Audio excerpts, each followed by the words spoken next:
Hello my friends, welcome back to my channel. In today's video we are going to be talking about this article which was penned by two professors, one of which is Harvard law professor. Maybe it's just me, but it seems like there is a bit of totalitarian trends amongst Harvard professors these days. Recently you have a second Harvard professor called for a parent homeschooling, saying that it gives parents authoritarian control over their kids and can even expose them to white supremacy and misogyny. But the article you are going to be talking about in today's video is called "Internet Speech Will Never Go Back to Normal." In the debate over freedom versus control of the global network, China was largely correct and the US was wrong. Okay. China get it right today, and they also get it right when they censored and threatened Dr. Li, who sent a message to fellow doctors in chat group on December 30, 2019, warning them about the outbreak and advising they wear protective clothing to avoid infection. 4 days later, Dr. Li was summoned to the Public Security Bureau, where he was told to sign a letter. In the letter, he was accused of making false comments that had severely disturbed the social order. We solemnly warned you, if you keep being stubborn with such impertinence and continue with this illegal activity, you will be brought to justice. Is that understood?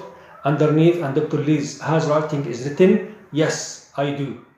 Had China not engaged in this censorship of its citizens, perhaps people like Dr. Li would have succeeded in warning the world about the dangers of the virus much earlier, sparing us the death of our citizens, the lockdowns of our countries, and the devastation of our economies. The article goes on to say that COVID-19 has empowered the American tech platforms to emerge from their defensive crouch. Before the pandemic, they were targets of public outrage over life under their dominion. Today, the platforms are proudly collaborating with one another and following the government guidance to censor harmful information related to coronavirus. The keywords here are harmful information. What are the authors of this article referring to exactly? If by harmful information they mean encouraging people to drink bottles fish tank cleaner in order to care themselves from the virus, that is certainly harmful information and should be removed. But the fact is that the censorship we are now seeing is not limited to such cases. The censorship is targeting people who are simply questioning the actions of their government or powerful organizations like the World Health Organization.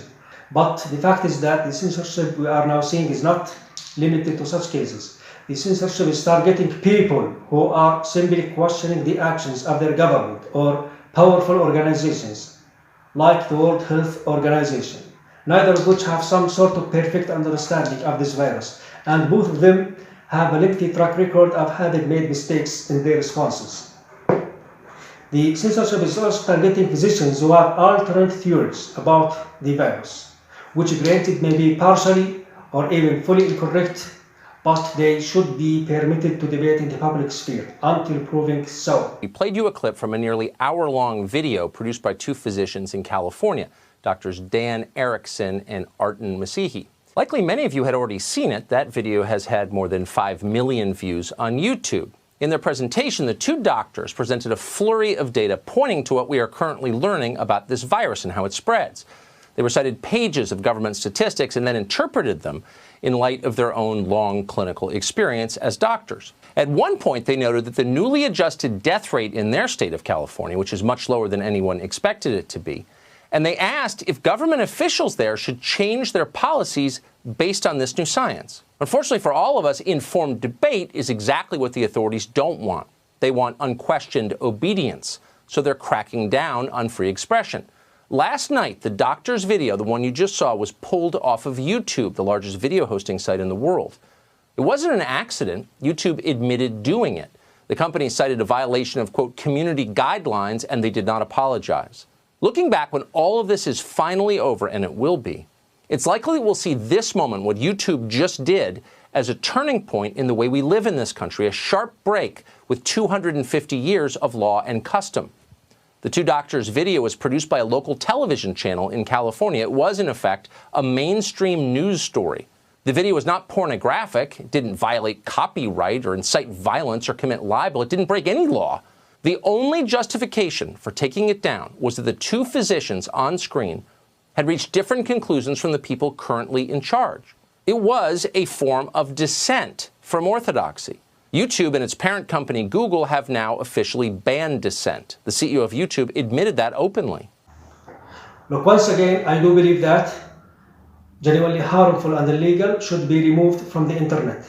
Child pornography, encouraging violence, encouraging harmful activities such as drinking dangerous substances in order to care themselves from the virus, and so on. I also think that freedom of speech should come with responsibility, particularly for those who have large platforms. Just because you are free to say something does not mean you always should.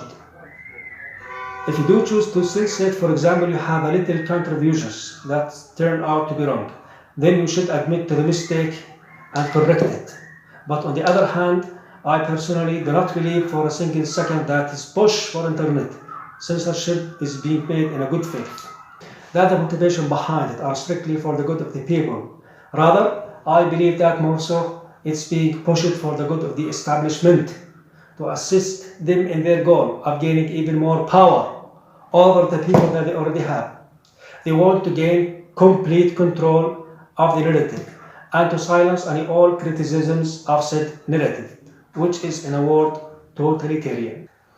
The mere fact the authors of this article are pointing to the murderous communist regime of China as a model for internet censorship should at the very least make you highly suspicious of their intentions.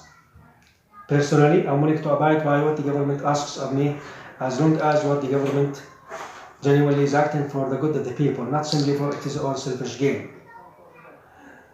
As Mark Twain once said, loyalty to country, always loyalty to government when deserves it.